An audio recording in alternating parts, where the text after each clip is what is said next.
dear listeners, and welcome to another episode of the Hardcover Hooligans podcast. I am Danilo. I am joined by my reading friend, Mac. And Mac, I have a question for you. Mm-hmm. Go ahead. Have you ever been so bad at karaoke that you brought evil into the world where there was none before? No, I've never been that. I'm awful at karaoke, but I'm never that bad. And then recruited a bunch of other people who are also bad at karaoke into my singing group. No. But you make dragons, so I guess it's all okay, right? True. So yes, we are not so yes. I don't know how that would be obvious in the slightest, but you've probably seen the title of this episode. We are reading the Silmarillion by J.R.R. Tolkien, aka Advanced Fantasy, aka The Ramblings of a Crazy British Man. Pieced together by his son posthumously. Yeah. It's all the articles say like, oh, Christopher Tolkien was appointed. He was J.R.R. Tolkien's youngest son. Yeah. And he was like appointed by Tolkien to be the executor of his estate. I don't know why. Like, that seems like a curse. It seems like it's like, and you, my youngest son, shall have to edit all my work when I'm dead. It's very Silmarillion of him to curse his son forever. And the curse took shape because Christopher Tolkien hates these fucking movies. He fucking hates them. Oh, he's dead. But yeah, right. He hated them. The Silmarillion, written by J.R.R. Tolkien, edited by Christopher Tolkien, published posthumously. I don't know why. I've never said the word wrong in my life. Posthumously in 1977. Fun fact, this is on the Wikipedia page. After Tolkien wrote The Hobbit, his publisher was like, got anything else? And he took a bunch of his writings and like it's all like this Silmarillion stuff and handed it to the publishers. Like, we could turn this into this sequel. And this publisher's like, what? No. He said it was too Celtic. Really? So, yeah. So and then Tolkien went and like, okay, fine, I'll make something less Celtic, I guess, and wrote a story. Lord of the Rings. Yeah. So because some British asshole hated Irish people, we have Lord of the Rings. I guess they did one thing right. British people have done one thing correct in the history of the world, and it's somehow get the Lord of the Rings published. 20 years, 1977 is when it was published. 23 years after the end, like Return of the King is published, this comes out. That's crazy. Yeah. That is crazy. That's also 2 years after he died, I think. So wild. I know he had like all of this stuff written first, but it was not in any sort of order. And we won't talk about it, but every copy of the Silmarillion starts with a letter from Christopher Tolkien. And he's like, hey, so you may be wondering, this is not a story. And you'd be right. I tried my best. So give me a fucking break. Enjoy. Because he just had to kind of put these together in an order to make it seem like it. That's why, like, there's just like a chapter and was like, oh, and also here our dwarves are made. Anyway, back to the what's going on. Like, that's or like some chapters start and it like recaps things you just read, like or something. Just read. There was some. This may have also been on the Wikipedia article. I know nothing but the best sources here on Hardcover Hooligans. Where like Tolkien wanted it originally to feel like the vibes of different like authors, like it was sort of like a Bible like text where it's different stuff, and so. Some say that because Christopher Tolkien like edited them, put them together, that sort of did the same thing because they do sort of feel different. Like each chapter feels kind of like part of the same world but disjointed. I don't know. It's very fascinating. It is very fascinating, and we'll talk about whether or not it's good. Good is a relative term. True. I don't know that's not the most insightful thing to say in the universe, but it is, especially talking about something like this, because I would never. Somebody told me they didn't like it, I would be like, "You are correct. Like, you're right." No one needs to read this. True. So if you don't know what the Silmarillion is, it is basically like the Bible. One guy just sort of Tolkien decided to sort of remake the Bible, but for his world.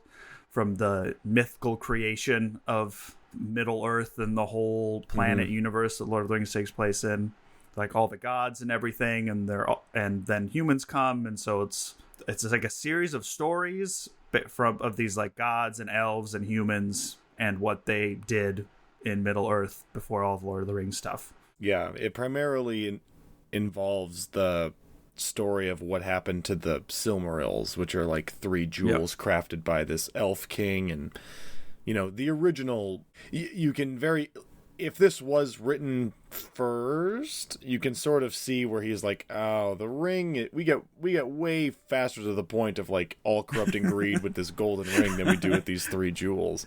Right. And it's sort of like, it is just like in Lord of the Rings, the Silmarils are sort of like a MacGuffin to sort of like make the plot happen or like explore the points he wants to explore, which is interesting. Yeah, I think it's all very interesting, and the book is split up into smaller books, and so like the biggest one is called the Quenta Silmarillion, and that's the story of what happened to the Silmarils. But even so, it's not like a story. It's not like a story in the way the Lord of the Rings is a story. It's not like we're not following like one character. Yeah, it's an omnipotent like lens. Omniscient, third person omniscient, if you will, is how the story is told. And I can understand why people might find that overwhelming, because I find it overwhelming. I mean, I can't imagine how you wouldn't. There's a shit ton of names and places and all sound the same, and people, and then sometimes people decide their name is different now, or like a spell is cast on them and they forget their name, and then other people name them something else and that's what they go by. Or you stand in a glade so long your friends name you Thingol now for some reason, or I don't know what's going on. So we've sort of talked about it, but Mac, do you have general thoughts about the Silmarillion? You have read this book before.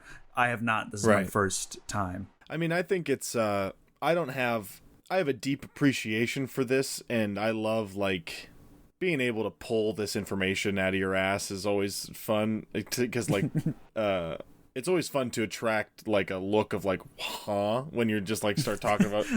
So I've always appreciated it in that, giving me the ability to do that in that respect. But the act of like, if I want to sit down and read a book, this is pretty low on the list of like stuff I'd reach for, like I love this lore and this history, but the parts like I'll reread or am most interested in is like the middle bits, like 100 pages of this are just like, remember what happened in the Lord of the Rings? And it's like, we're not going to cover those parts in this episode, and we probably won't cover them next time either, because it's just like the same. It's like, it's of the War of the Ring, and it's like, because you could read the Silmarillion by itself. You really could. Yes. And I'm sure people like have or have studied it at least way more than the Lord of the Rings. So it's good to have that recap in there. But I don't go to the Silmarillion as a source of entertainment necessarily. I treat it like a fiction, like a I tried to do textbook. that in 5th grade. Yeah, that's crazy. I was like, I wanted to read Lord of the Rings, and then I heard that the Silmarillion is a prequel, so I went to like my school library in my Catholic middle school. Yeah, and I took the Silmarillion out, and I like started reading it, and I was like, I think my poor little brain melted. I probably made it like 2 pages when I said nope. They don't even call him Gandalf. Gandalf's in it, but he's got a different name, and they don't ever say Gandalf. It's like, right. God damn it. And occasionally you see, there's like 3 names you recognize, and it's Sauron and Galadriel and Elrond. Right, those are literally the only 3. And I think Glorfindel was mentioned once or twice. And if you were really paying attention, Círdan the Shipwright, if you've read the you hear that name in the Lord of the Rings, but it doesn't really mean anything, and then you learn more about him. The only reason I remember that is because you kept bringing him up, and I'm like, why are you talking about this guy who builds ships? Who cares? Because it's important. Turns out he's pretty important. And he's been around forever. Yeah, it's funny to think that we'll talk about it, but a big part of this is like there's like an elf civil war kind of, and Galadriel was like on the bad guy side of that, which is like very interesting to think about. Because Galadriel cool. was a Confederate soldier in the Elf War.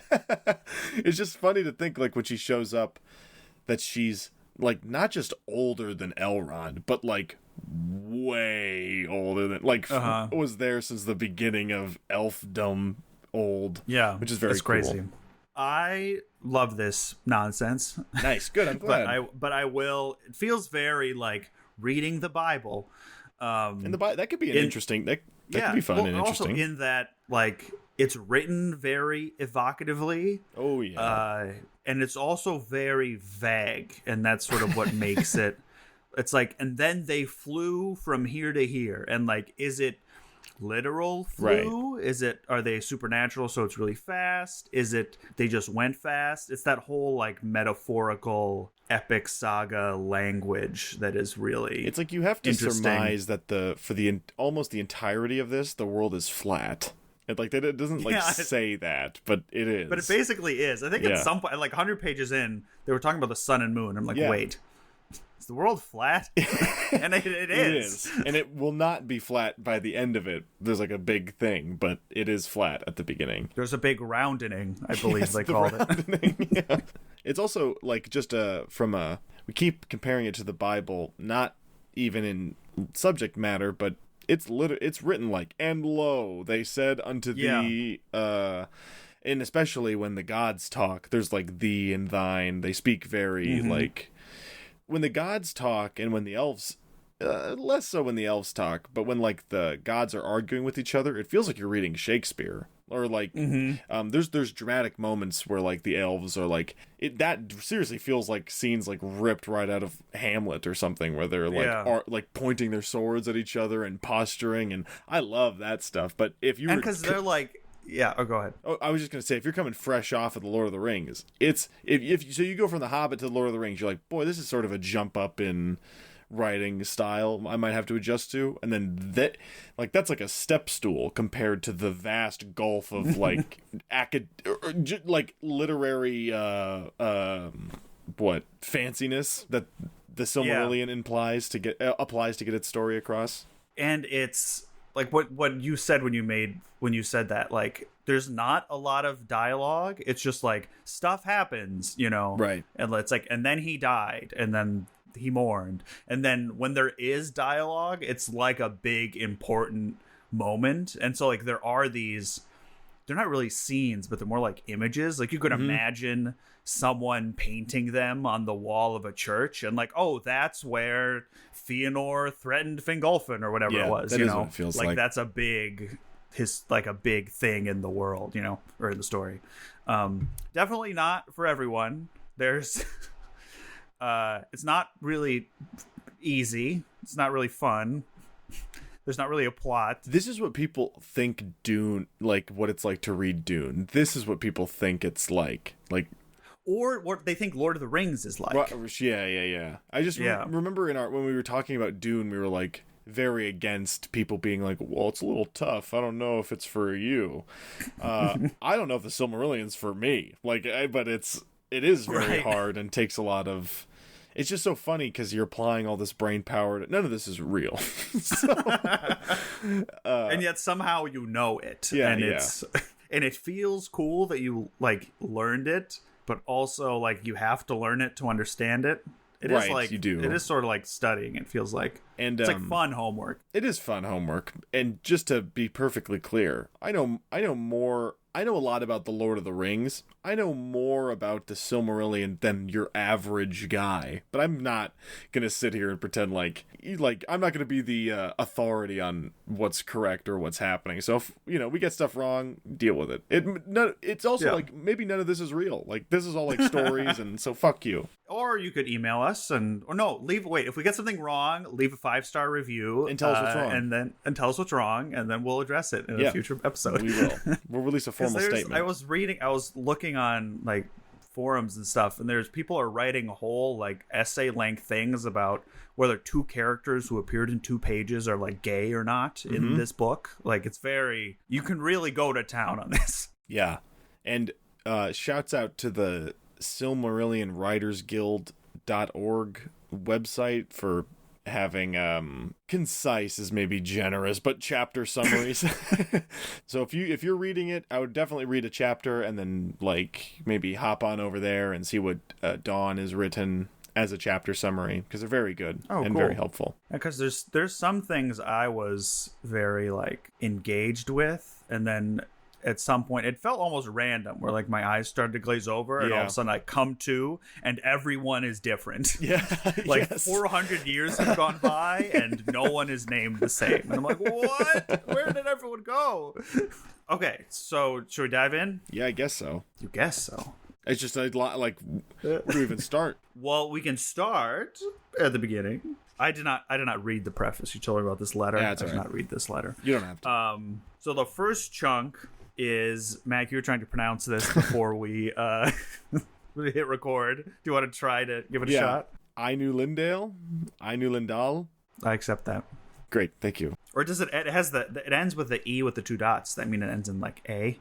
So I knew Lindale or something? Yeah, something like that. I know there's literally like a correct way to do it, but I just don't know what it is. I never looked it up, so. So we start with the creation of the world. And very much in Catholic nerd fashion, we have God, called in this universe Eru, also called Eru Iluvatar. And he's bored of being by himself with nothing. So he thinks really hard, and these other spirits are created called the Ainur and the Maiar. Yeah. And then all these spirits start thinking together, and then Eru starts singing, and all the other spirits also start singing. Sure does. And they sing a very beautiful song, and in this song, they like see the future of the world. They like foresee all of creation. And they're like, whoa, that's so cool. We should make it happen. And then they try to set about making it happen. But while the song is going on, there's a naughty boy called Melkor, and he wants a solo in this little spirit choir. And so he starts singing a different song. And then Eru gets annoyed and sings louder. And then Melkor is annoyed and sings louder. And they sort of clash and create dissonance, and that's where evil comes from. Yeah, sure. Yeah. And the whole point is that Melkor it's like Satan. He's basically Satan. Yeah. He like is vain, and from his vanity wants to create his own stuff that has nothing to do with Eru. And so he does evil stuff. But all these spirits, the Ainur and the Maiar, they are like, oh, all that stuff was really cool. Like, we saw like people and trees and all these organisms and wind and everything. Why don't we make it happen? And Eru's like, okay, here you go. And he makes like a big bubble in the universe, and he's like, have fun. And they all go into this bubble and become like real. And that's where and then they become the Valar, which are sort of like the gods. And there's a pantheon of the Valar, and it's very Greek gods. Yeah, it is. Mac, do you want to talk a little bit about the Valar? Yeah. So just one other thing. It's important to... Eru Iluvatar is like in the void, and then he creates the universe outside of it. The Ea is like what the universe is. The things that are, or something. Right. And then when they enter into... Eru Iluvatar warns them, and he's like, hey, like, you can go do all this cool stuff, but you can never come back. Like, you will be the angels and gods of this, and I will not be involved. And they're like, all right. So they go into Ea, and Arda is shaped. Arda is the world in which, we got your Frodos and your Sams and your, it's where all the story happens that we will talk about. And they shape that, but they don't know, like, once they're physical or given physical form, they're like, we can no longer see as far into the future as we thought. So I guess they just start like shaping the world and trying to make the world cool. And we meet, the three main guys are Manwe, Olmo, and Aule. And Manwe is he's Zeus. Yeah, he's exactly Zeus, but not lightning. No, wind. No, yeah, wind. Olmo is Poseidon. He's the god of the ocean. And Aule is like Hephaestus. He's like the god of crafts and creating and making stuff. There's a bunch of other ones. I think another important one is Yavanna, who is Manwë's wife, right? Yeah, she makes plans. Might be and stuff. Aule's Oh yeah, wife. maybe. There's also shit. What? Mandos. Is that his name? He's the god of the spirits, and so he features many times in the book when a character says like, "I'm gonna live forever." He very ominously is like in the background and is like, "I will see you before you know it." It's very he's a cool character throughout this. But those are what you really need to know is Manwë and Ulmo and Aule. Those are the three that you really have to know. And Yavanna will be important when we talk about the two trees, but yes, we're not talking about that yet. Manwë's wife is Varda. She's the that's right.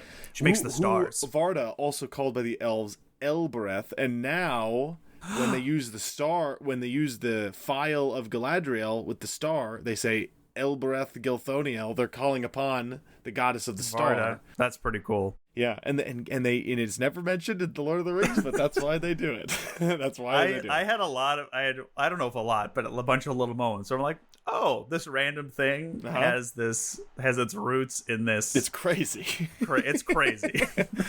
It's also funny to think the sense of scale. So like Middle Earth is not that big because England is not that big compared to. Listeners, we are American. We live in America. America's fucking huge. I'm from Pennsylvania. It takes you 5 hours from stem to stern to get across Pennsylvania. Yeah. The island of Scotland, England, and Wales is like as big as Minnesota. Right. So it when you think of them walking the whole way, like you're like, oh, across this whole country. But then when you put it into perspective for like an American, it's like they walked across Minnesota or Pennsylvania or something like that, which obviously sucks, but it's not as big as they didn't walk across the United States of America or something like that. They walked from I looked this up. Someone did the math, and it's like if you started in Oxford and walked to somewhere in Croatia or the Balkans. So across half of Europe, right? Sorta, It's a long time, but it's funny the continents, and now especially because we're dealing with gods who don't have to have shape. The world feels even smaller than it did before, but there's all this other stuff packed into it, which I think is interesting. And there's less stuff in it because less stuff has happened and less stuff has been made, and it's interesting because you can sort of feel as you read the story the more stuff that the gods introduce, the more complicated everything becomes, and so the more the gods who are very simple big forces are sort of pushed out of the workings of the world. They don't If we could say there's an arc to the story, it's sort of that. Yeah, they stop being so meddling. I mean, at the drop of a hat, they can literally make mountains, but they don't they only do that after they shape all this. They really only do that twice in the whole of this book. They only do something drastic like that. They hide Valinor, and then later the whole world gets changed. The shape changes. But yeah, I mean that these are the gods, and they're not the main characters of what this story will be. Well, Melkor is pretty important, but the rest of them are they'll become background players when the elves get introduced, because mainly the book concerns the elves and the different kind of elves, and specifically the Sindarin and the Noldor, which are the Noldor went to Valinor and the Sindarin never did. So that's we're gonna talk about all the fucking different kinds of elves, because that was crazy. There's so many fucking elves. Jesus Christ. There's so many different kinds of people. Whatever. Get out of here. Who cares? Elves are one thing. Yeah. They're a monolith. Oh, yeah, and so Melkor, with all the other Valar, he goes into Middle-earth as well, but he's, not buddies with the other Valar, because other Valar are we saw this cool vision, and we want to, make it cool. And Melkor's I want to do my own thing and make it so it's cool for me, blah. Yeah, he wants to be sort of his deal. He wants to be in charge of the children of Iluvatar, elves and men. You notice I just said elves and men. Well, I'll talk about the dwarves a bit later, but Melkor wants to be in charge of them, and the other gods just want to create a cool world for them to like hang a out and little chill in. terrarium. Yeah, literally. You want to make a little terrarium. Yeah, but Melkor wants. It's like if you like controlled every aspect of your turtle's life in your aquarium. Like that's what Melkor wants to do. Some people want a pet turtle because it's cool, but imagine you're sharing it with your brother and he wants to like have the turtle do work for him. Yeah, exactly. That's exactly what it's like. Do my taxes, turtle.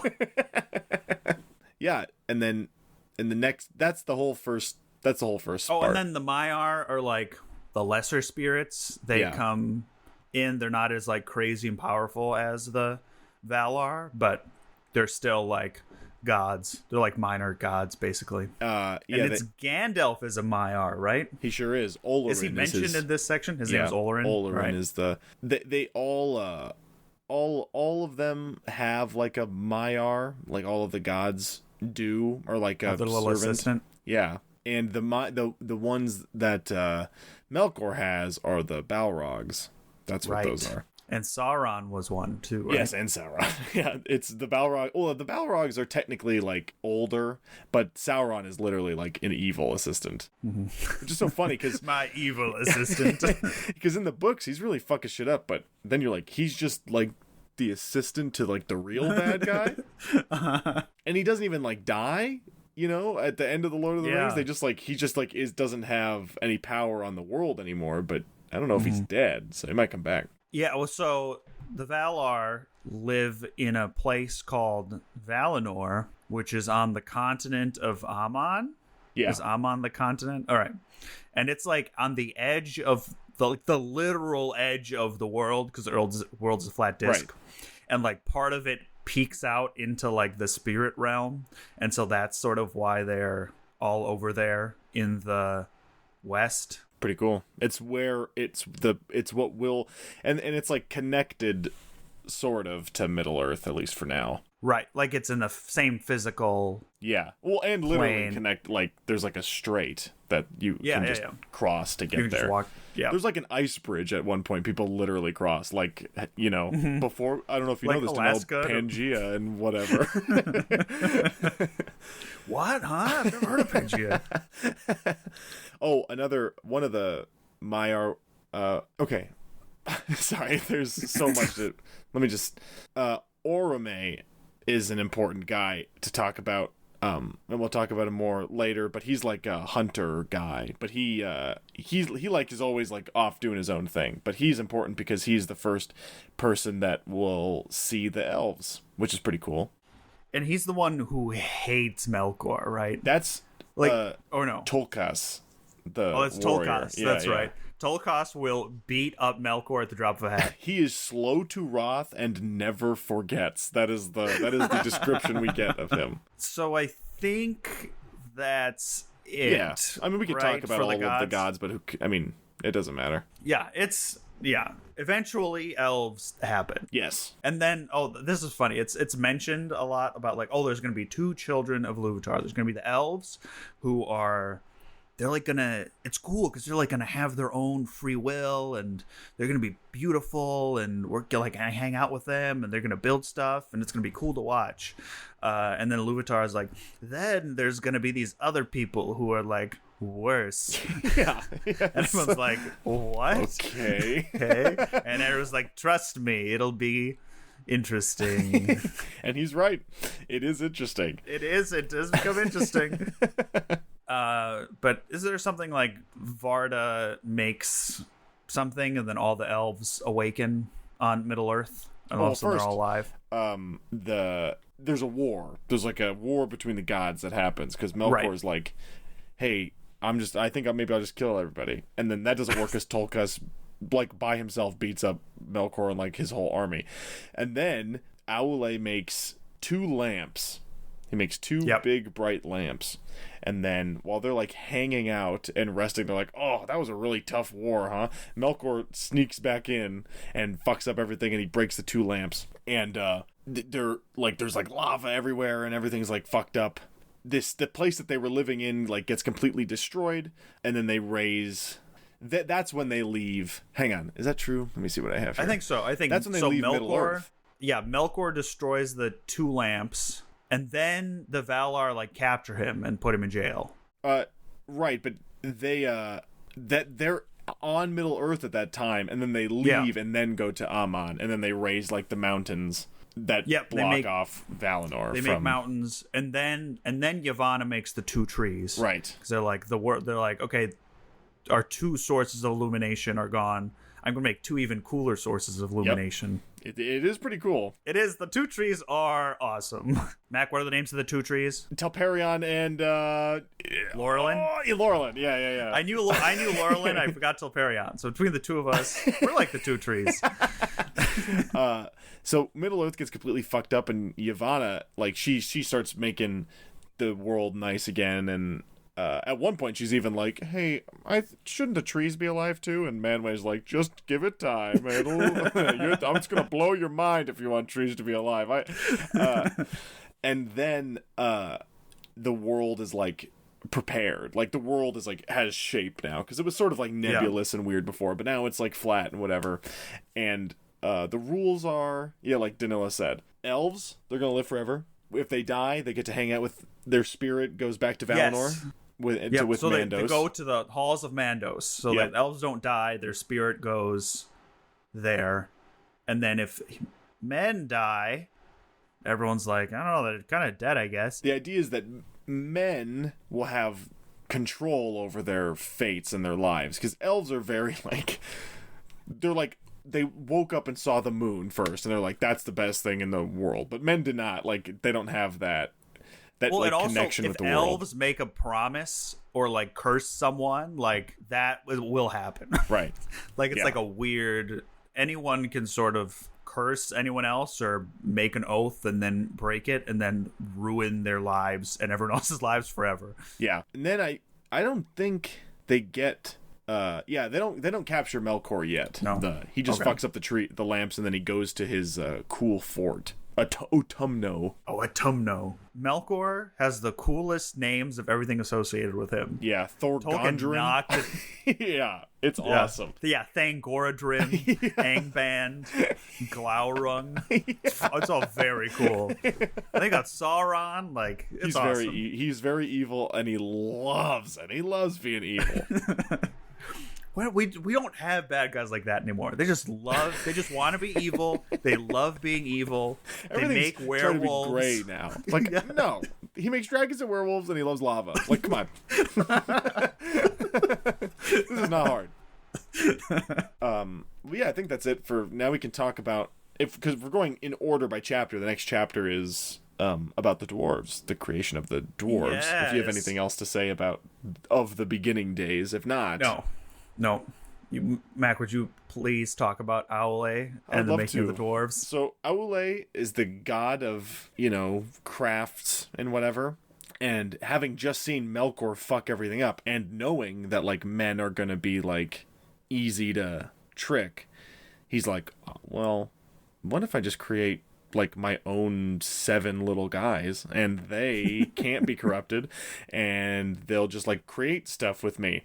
And so he does that, and then Iluvatar's like, what the fuck is this? He's like, I built this whole he world. Gets in trouble with the teacher. The teacher's he does. Well, you made 7 guys and didn't tell me about it?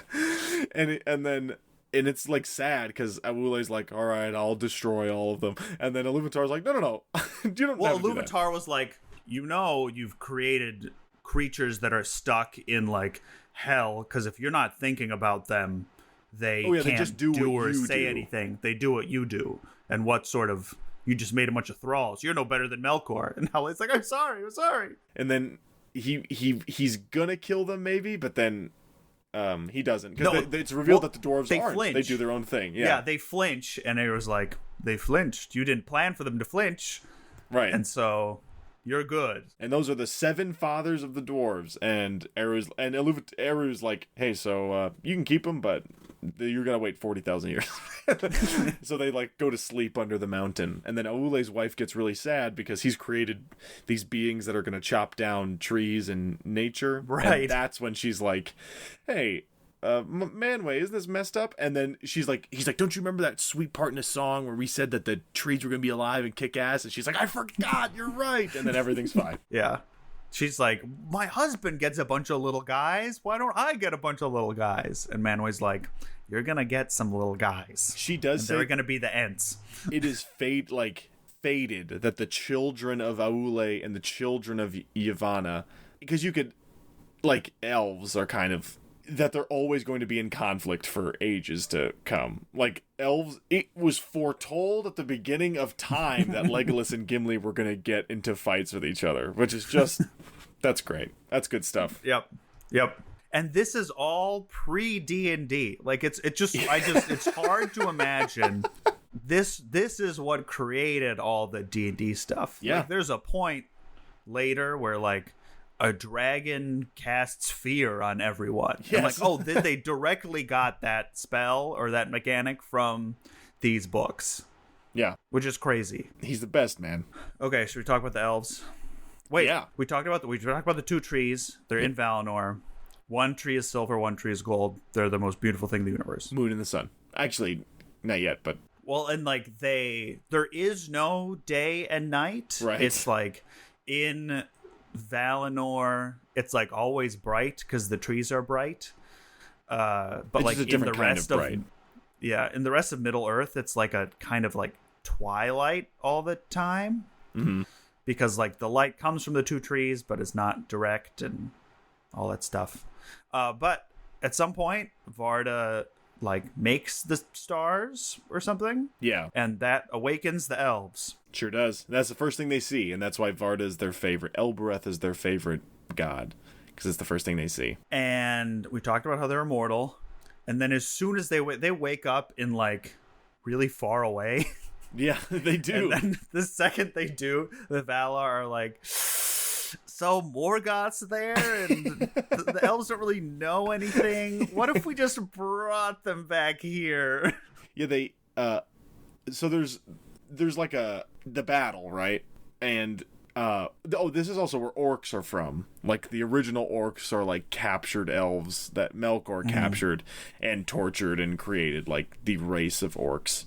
But Orome, because he, like, rides his horse all over the world or whatever, he meets the elves for the first time, and they so get what along. The fuck? They're like, yeah, he's like, oh, no way, you're so far away. And they get, they're, like, scared of him because he's, like, a god. The scariest thing they've ever seen. But that's when he goes to they go to tell the Manwë that the elves are back, and then the Valar are like, okay, we gotta go kill Melkor for real now. And that's when they capture him. And so the first god that the elves meet is Orome, and he's really nice. And then the rest of the gods, their whole perception is they're, like, incredibly violent and wrathful because they just, like, attacked for seemingly no reason, like, blew up a mountain. They're, like, starting destroying the world. Yeah. And then, so they can't convince him, like, no, it's because there's a worse guy over there who wants to kidnap you and turn you into zombies. And they're like, no, you're just scary. You're just being mean. I love the mountains. But they do, like, fuck up. Like, some of Middle Earth is reshaped permanently because the siege of Autumno is so violent. And it's so funny. The book it really makes sure you know that the Valar did not really go very deep into Autumno. So they didn't really find any of the Balrogs. They really just found Melkor. And they didn't find Sauron either. No. Sauron just, like, hid further down. Yeah. And they got Melkor, and they're like, well, we're done here. So they've captured Melkor. Tulkas wrestles him to the ground and puts him in a chain that has a name, but I don't know. Who cares? And they're going to take him and put him in Mandos's, like, dead palace for a really long time until he learns his lesson. There's, like, literally... It's like 3 ages, and he's like, at which point he'll be like, go. Then we'll talk to you. Yeah. Then if you're really sorry, we'll let you go. And it is cool, like, because at this level, even like the elves live a long time. Like, it is mind-boggling, like, the time scales of these gods, even more than the elves. Like, all the stuff we've talked about is, like, thousands upon thousands of years. Yeah. Like, Yavanna will, like, make a tree, and it'll take, like, 400 years or something. Right. There's no, like, timeline for this stuff. It's sort of, like, nebulous how long any of this is taking or how long anybody's because it's, like, alive. an age in Middle Earth is, like, anything between, like, 2,000 to 3,000 years, right? According to and like so they're what like, the second and third ages are, but like the first Right. age, fuck, like I don't know. and that's when the Valar, like Melkor, like we'll put you here for 3 ages, and then we'll talk to you, and we'll see what's up. So that's right. like what, It's a long 9,000 years yeah. or something. Yeah, it's a stupid long time. But yeah, the world's all fucked up from the war, and the Valar are worried about the elves. So a bunch of gods go and try to convince the elves to be like, come to the light. It's better over here. We can protect you. And this is where we get all the different kinds of elves. And so it begins. Because these all have names. There are a group of elves that were like, sure, we'll go. And they just went right away. Then there's a group of elves that like were slow and waited a bit and were like, we don't know. And then they were convinced and then went. And that's another kind. And then there are other elves who never went. And we're like, fuck you, you're scary. We're going to stay over here. Right, the gray elf, the you can literally like there's high elves and they went to Valinor, and then there's dark elves and they never went to Valinor. Well, and this is interesting because I don't know if it's explicitly mentioned that the dark elves, like in the D&D sense, have like dark skin. I really think they're called dark elves because they never saw the light of Valinor that is directly. why. Yeah, they still look the same as the other elves ostensibly. So They I thought just that never was saw a the little light. interesting It is tidbit. Cool. So what's important to just okay. So there's 3 Oromes. Like I need the 3 coolest guys you know, and so the elves appoint Ingwe, Finwë, and Elwë. Ingwe is the king of all. Like he's like the head honcho of all elves. Finwë is the Noldor. He's the leader of the Noldor, right? And those are like the reluctant elves, but they still went. Yep. And then the Teleri, which are like the Elves who never went. or some of them went, but most of them didn't. Were Mac, I can't tell you how happy I was to discover that there is a chart at the end of the book with all this stuff. So I was reading it and I'm like, Teleri, the Vanyar, and like then you don't understand if you haven't read this book. Then all of these elves are like split further into other subsections. It's crazy. Like we are simplifying it. Yes. The Teleri follow Elwë, and there's 2. There's like the Calaquendi, the elves of light, and the Moraquendi, which are the elves of darkness. And what you really need to know, because there's still some Teleri that went to Amon and some that did not. Which, they're both Teleri. The important thing is you need to know the Noldor, and you need to know who Elwë is. Those are the 2, like of this. Those are the 2 most important things. Yeah. To know. And to a lesser extent the Sindar, but those Sindar become important later. Yeah. Those are the people. That's just another word for them, the Moraquendi. Yeah. But it's just important to know because Elwë he's going to get a different name, and he's going to be very important, and it's going to come really fast, and it's going to be confusing. But just trust me, it's important. And I'm pretty sure this is news to me. Like I don't think I even caught this. I thought all of a sudden I was paying too much attention to like the different kinds of elves in the Noldor to realize that this new guy has a different name now. Thingol, same guy. So. But he stood in a flower patch for 2,000 years and became a different guy or something. But they eventually leave, and they're like, hey, this Valinor ain't, this ain't so bad. But this is where the split happens. A lot of the Teleri, like, see the ocean, see the river Anduin, and are like, wow, the ocean is fucking awesome. Maybe we should just stay here and learn a lot about the ocean. And they become the Nandor, and they just live on the river or whatever.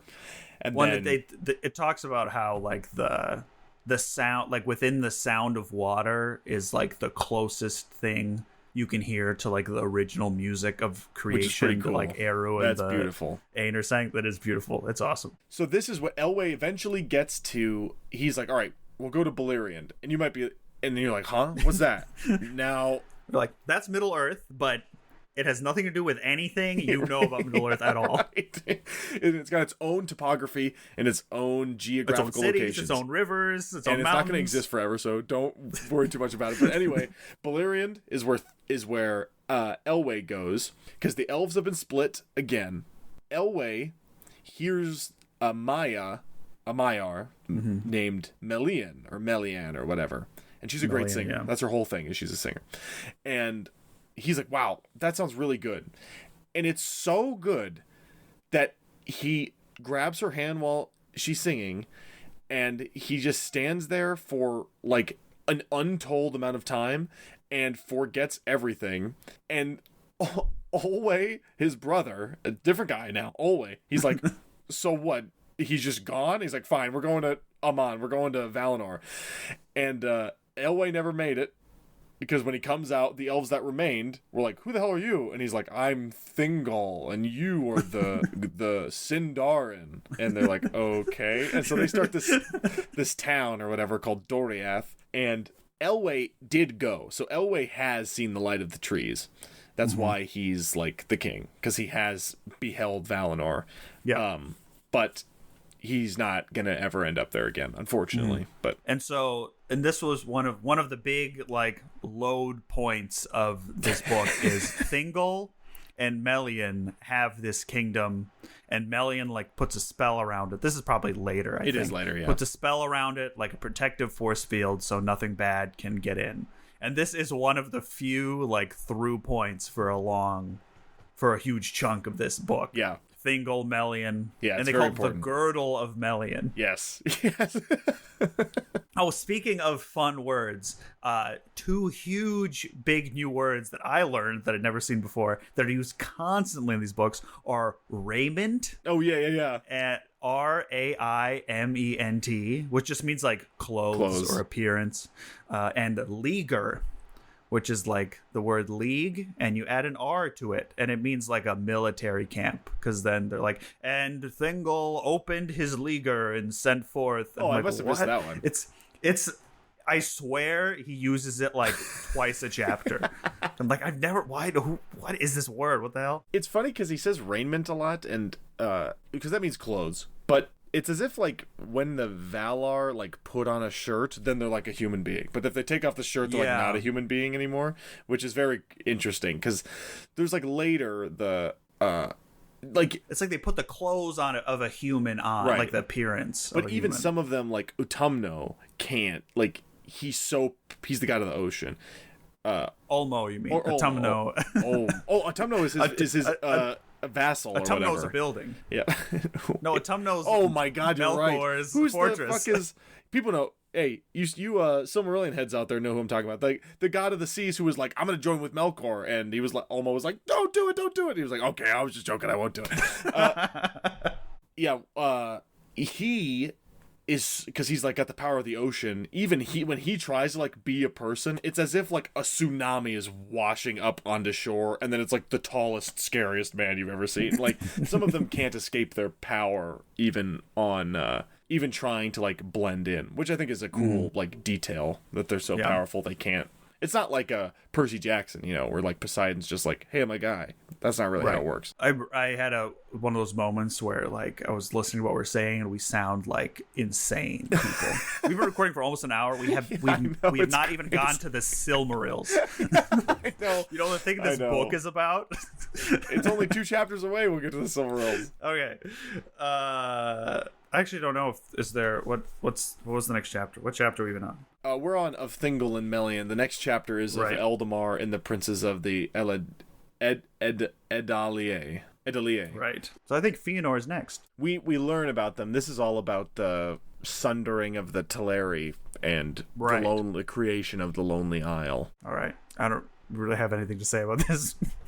They make the Lonely Isle, Tol Eressëa, which is like it's like a boat. It's used to shuttle. Ulmo makes it in it. He makes it able to like, because it moves, doesn't it? Yeah. The island? Yes. But it doesn't move forever. He just like moves it this one time and then it stays there.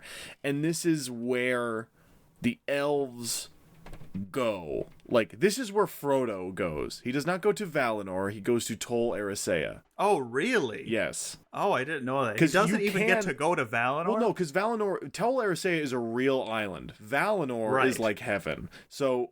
Right. So, like, you can, but that's it. Like, you can live in Tol Eressëa. Like, Frodo Baggins, the short person, like, human being, hobbit, human being. Sure.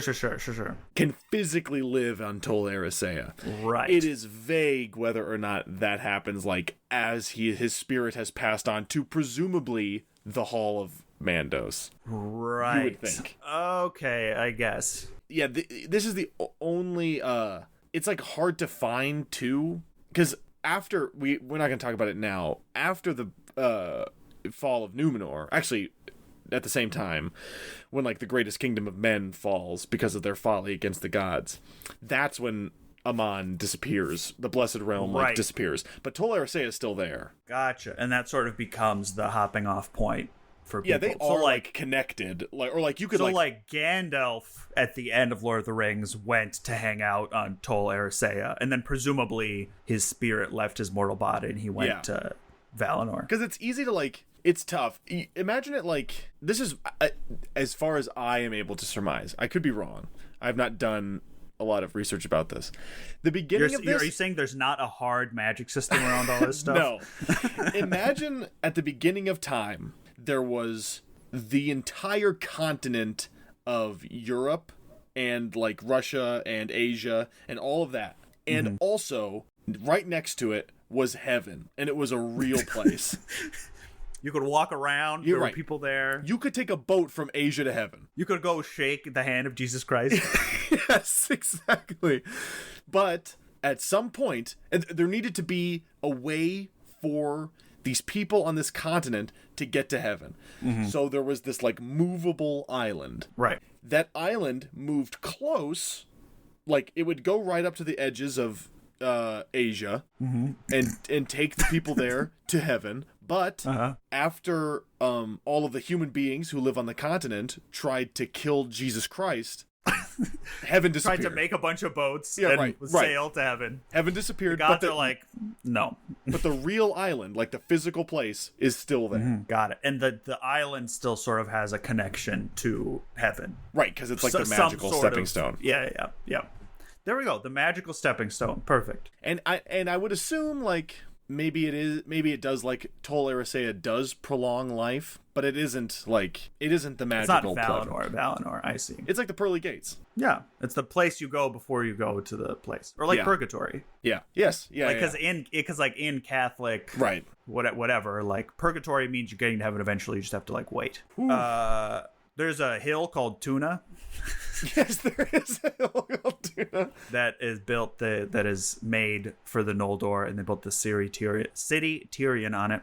That becomes important later. And that is where Finwë and his sons live.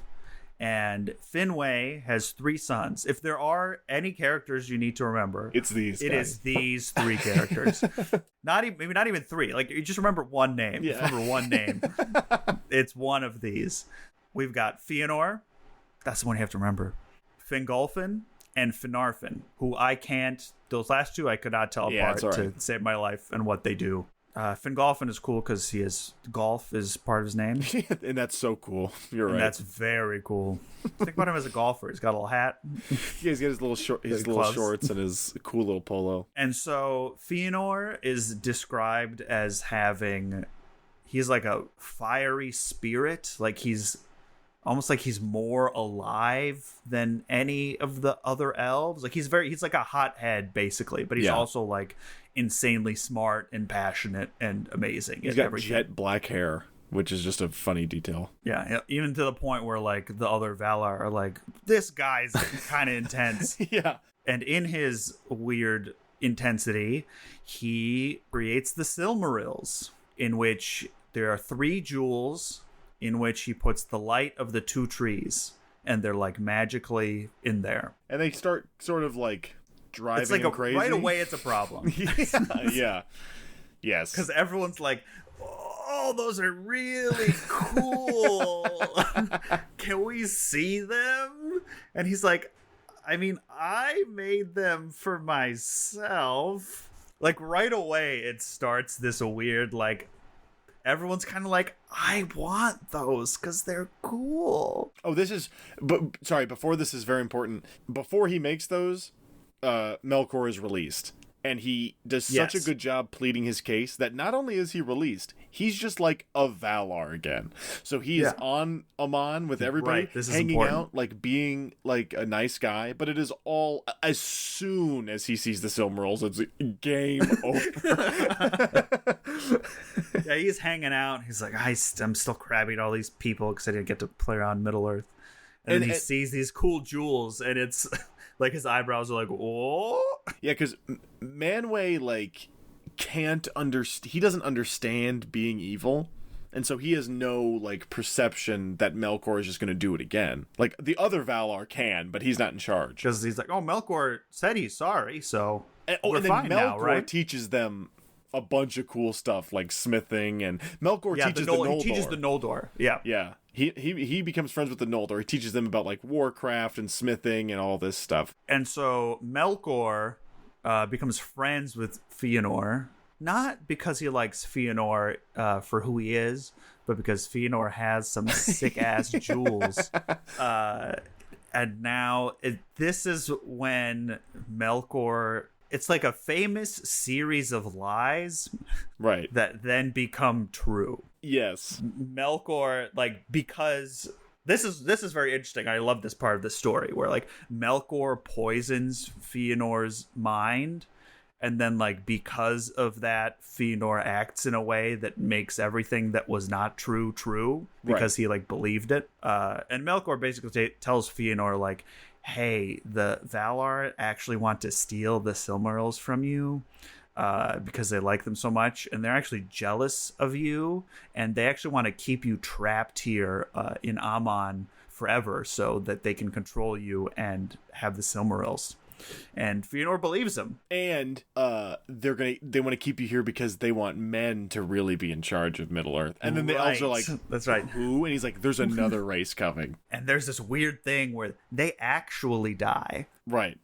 Because and it's like a gift. They like them more, so like their spirits can be returned to them actually. And it's like, yeah, like, but did you know their spirits go right to Eru Ilúvatar? They don't have to hang out in the halls, and the elves are like, what? And then Fëanor starts some shit. He does. He like moves his city and starts like yelling at people, and he like started a new city up north, and his dad is kind of bummed about it, but he's still like the king of the Noldor, so he like sort of goes along with it. And Melkor also spread dissent amongst the sons of Fëanor and Fingolfin to the point where Fëanor was like, how about I fucking kill he's gonna like commit fratricide and kill his brother, and then kinslaying. Yeah, the act of capital K, kinslaying, and then he's banished from the Mountain of Tuna for 12 years or something. And it's like the first time anyone's drawn a sword or like threatened violence in like the history of the world, except for like the gods fighting, but that's not like a sword fight. This is the first time where like, I mean, not human because they're elves, but like, you know, like greed or like those sort of human flaws sort of lead to strife. Yeah. And when I talk about like where I talked earlier about like, this is the story of like the gods make all this like large scale stuff, and then the more stuff they make, it gets like more and more complicated and sort of beyond their like, they don't, like, the gods don't get any of this. Like, Manwë doesn't understand why Fëanor would be, like, mad at someone, you know? Right, yeah, because he's above it all. They're above it all. Yeah. He's banished. Melkor escapes because the Valar figure it out. They're like, okay. Oh, no, Melkor goes to Fëanor, like, in the north, and is like, he pushes it a step too far. Yeah, and he's like, hey, you know, you should give me the Silmarils to... And Fëanor's like, wait, hold on. This is all your idea. And so Melkor plays his hand a little bit too strongly and then gets kicked out of Aman and sent back to Middle-earth. But they don't know. He did start to go to Middle-earth, but then he said they expect me to go there. So instead he goes south to like the unexplored regions of Aman. Where he meets his new girlfriend, his cool goth spider girlfriend, and her name is Ungoliant. Yeah, she's Shelob's mom. She is the mother of a lot of evil things, actually, like in the world, and she's a big ass spider and that eats light. Right, yeah, and when she spins a web, it's like soul-sucking darkness, It's like terrifying. Yeah, it's not a web like sticky. It's Right. a web like Scary. crazy magic. Yeah. So Melkor's like, I'll give you whatever you want if you help me fuck up my family. And she's like, okay. And so they again, the gods are like feasting and having a party, and they meet, and Feanor's like, I'm sorry, and maybe everything can be good, and maybe everything is gonna be fine, and the trees they look like, better than ever. What's that speck? yeah. What's that speck in the distance? Yeah. That dark speck, it's getting a little bigger. Melkor sneaks up and he pokes the trees, and they start bleeding sap, and then Ungoliant eats the sap and becomes the biggest, scariest thing in the universe. Yeah, she like sucks the light from the two trees and also like injects them with like darkness and poison. Right. So it's important that they don't chop down the trees. They are still there forever, but dead. They're just like they're withered. And then Valinor became dark, and Manwë, he's like, well, I know what happened.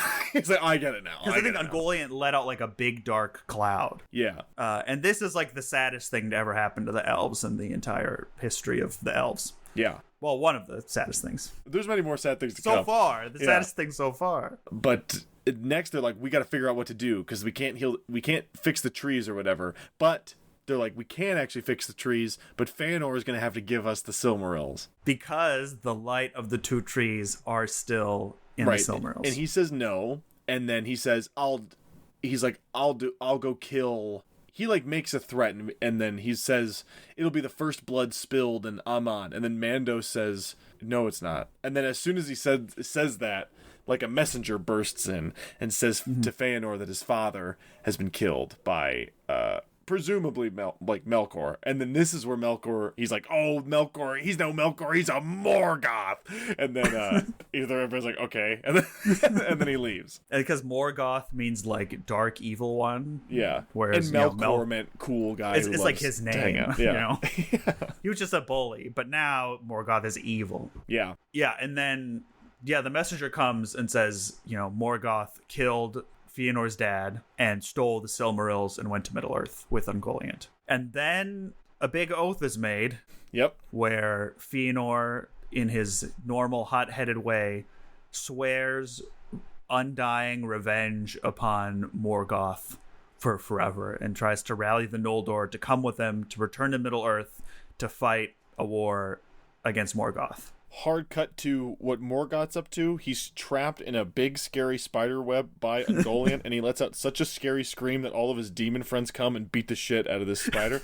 And then Ungoliant is not in the story ever again, or in any other piece of Tolkien fiction ever again. There's she moves somewhere else in the south, and then they're like, oh, scary stuff comes from there sometimes. Like, she might still be there, but the prevailing theory that the book provides is that she ate herself, which is... Yeah.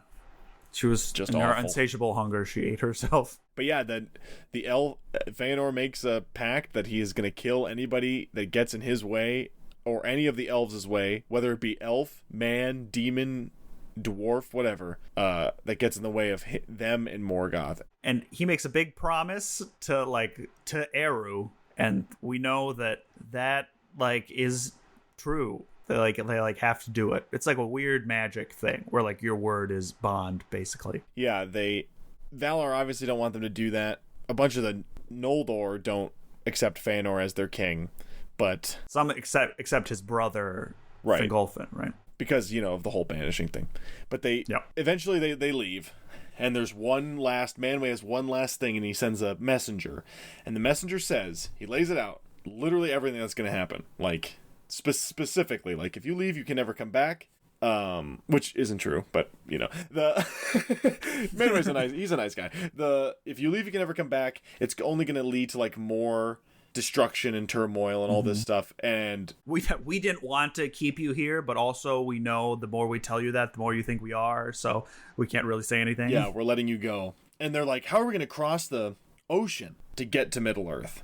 And so they go to the gods aren't going to help. They're like, This is on you guys. And so they go to the Teleri, who came with them, who love the ocean and stuff. They're like, hey, how about you make a bunch of boats for us? And they're like, no, we're not going to do that. And Feanor's like, okay. And then they kill all of them. Yeah. The Noldor in like this big battle kill a bunch of the elves, which is like and that's Valar, like the big kinslaying. It destroys their mind. Like Manway's like weeping when he hears this news, and it's like, we didn't want it. Like we just wanted them to make cool stuff. Yeah, and so they take the boats and they get to this like. Well, some of them get in the boats. Like it's Right. Fëanor and his bros get in the boats because there like aren't enough boats.